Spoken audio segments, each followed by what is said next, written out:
ఇటీవల రోడ్డు ప్రమాదంలో మరణించిన కంటోన్మెంట్ ఎమ్మెల్యే లాసినందిత ఇంటికి మాజీ మంత్రి బీఆర్ఎస్ ఎమ్మెల్యే కేసీఆర్ వెళ్లారు. లాసినందిత చిత్రపటానికి నివాళులర్పించారు. ఆమె కుటుంబ సభ్యులను పరామర్శించారు. పార్టీ తరపున అండగా ఉంటామని భరోసా ఇచ్చారు. చిన్న వయసులోనే లాస్య ప్రాణాలు కోల్పోవడం విస్మయానికి గురిచేసిందని కేటీఆర్ అన్నారు. ఏడాది వ్యవధిలోనే సాయన్న లాస్య మరణించడం కంటోన్మెంట్ ప్రజానీకానికి తీరని లోటని చెప్పారు. లాస్య మరణించిన రోజు విదేశాల్లో ఉండడం వల్లనే అంత్యక్రియలకు హాజరు కాలేకపోయానని కేటీఆర్ స్పష్టం చేశారు. కేటీఆర్తో పాటు మాజీ హోంమంత్రి మహమ్మద్ అలీ, మేడ్చల్ ఎమ్మెల్యే మల్లారెడ్డి, మాజీ ఎమ్మెల్యేలు వెంకటేశ్వరరెడ్డి, గువ్వల బాలరాజు, బీఆర్ఎస్ నేతలు లాస్య కుటుంబాన్ని పరామర్శించారు. ఎలక్షన్ ప్రచారంలో కానీ అంతకుముందు గతంలో కార్పొరేటర్గా పనిచేసినప్పుడు కానీ కవాడి కూడా నాకు చాలా సన్నిహితంగా ఒక చెల్లెల్లాగా దగ్గరగా పనిచేసిన మా సోదరి ఇవాళ మా మధ్యన లేదు అంటే అందరం కూడా బాధపడతా ఉన్నాం.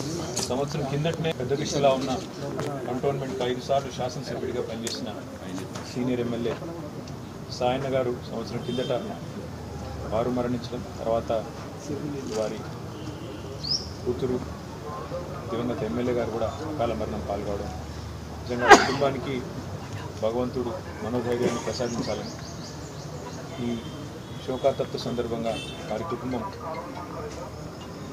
మనోధైర్యంతో నిబ్బరంతో ఉండాలని వారికి అండగా మేమందరం కూడా పార్టీ పరంగా గౌరవ కేసీఆర్ గారితో పాటు పార్టీ పరంగా అందరం కూడా ఉంటాం. వారికి ఏ కష్టం వచ్చినా, ఏ దుఃఖం వచ్చినా, ఏ రకమైన అవసరం వచ్చినా అందరం కూడా అండగా సోదరుల్లాగా నిలబడతామని చెప్పి కూడా వారికి తెలియజేస్తూ, కంటోన్మెంట్ ప్రజలు కూడా మంచి మెజారిటీతో అమ్మాయిని గెలిపించారు.